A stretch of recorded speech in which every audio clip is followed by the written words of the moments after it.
I'm Rex Rogosh, and let's queer up the USA View. Pride banners return to Houston's Montrose after removal of iconic rainbow crosswalks. Nearly a year after Houston's removed Montrose, iconic rainbow crosswalks, a longtime symbol of LGBTQ Pride, is returning to the neighborhood ahead of Houston's Pride Parade on August 15th. After the city's approval, community leaders are reviving the Montrose Pride Banner District, bringing rainbow banners back to Westheimer Boulevard. The effort follows the October removal of the rainbow crosswalk at Westheimer Road and Taft Street after Texas Governor Greg Abbott directed cities to eliminate non-standard roadway markings. District City Council member Joe Panzarella called the project a meaningful milestone.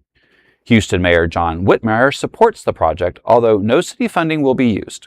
Pride Houston 365 is funding the initial installation, with organizers aiming to place banners at 10 light poles before August 15th Pride Parade. According to a longtime Montrose community leader, Jack Valinski, the restoration will let people know that Houston cares about the LGBTQ community.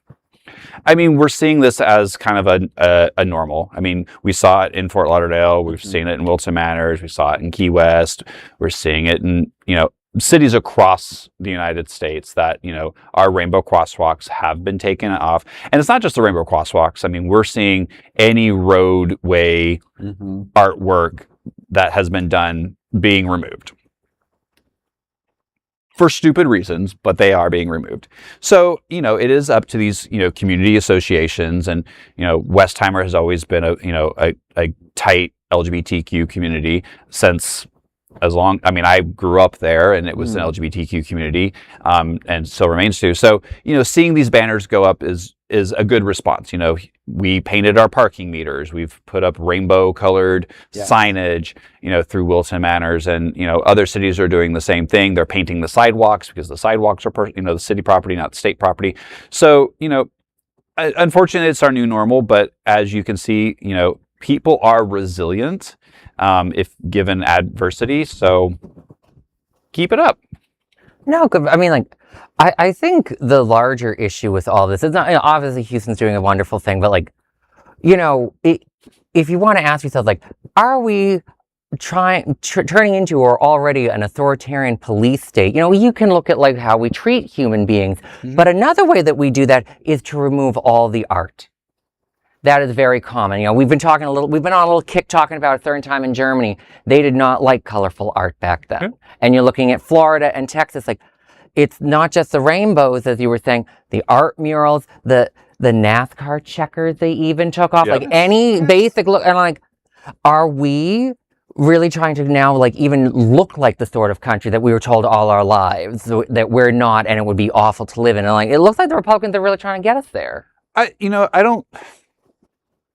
I really have a strong feeling that this was a push to get people focused on something other more important things. And not that this is not important, but I really, again, feel that this administration in general is throwing things out left and right to get your attention on something other than what they're doing that could be a little more important.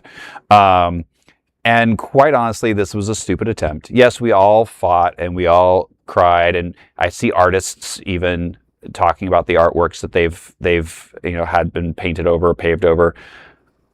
But the rainbows still persist, and the rainbows are showing up, and the buildings are getting painted, and we're doing art installations around Wilton Manors, and other cities are engaging in artists, which actually for me I think is better, because us buying that art is employing somebody. Us putting these, you're part of an association, right? Those associations are employing people and putting money back into the community. Where, yes, the state painted or the city painted a sidewalk, that paid for somebody's salary for 2.5 seconds, right? For them to paint, and they have to come back and paint it over and over again. But our associations are actually really investing back in the community, and I think it's a silver lining to the stupidity of government. No, I hear the only thing that I'll say is that, one, I agree in the sense that the reference I made still applies because they always distracted. The only other thing I'll say with that, though, is my biggest fear is yes, they've started with the sidewalks and it's a great distraction. But will they end there? And we all know the Republicans never end at just one thing. They are like crazy. They're always trying to push the envelope. No, it's never going to end. However, it's a lot harder to go up and say you have to remove something from a privately owned building. Yes. Because if it doesn't violate city codes. Now, if I start seeing, say, City of Fort Lauderdale changing their codes to removing art from buildings, because it's actually now a code to have art on your building. You have to cover parking garages. There are codes in place. That's why you're seeing so many murals and stuff going up on buildings. It's actually in our codes. So if I start seeing that actually disappear, I would be a little more alarmed. Oh yeah, and I'm an alarmist. I'm not implying. I'm not implying the Fort Lauderdale. No, I'm just saying in general. It's on the other but hand. I'm just saying in general. If I start seeing cities doing, because it is a nationwide thing that you are starting to see city building codes.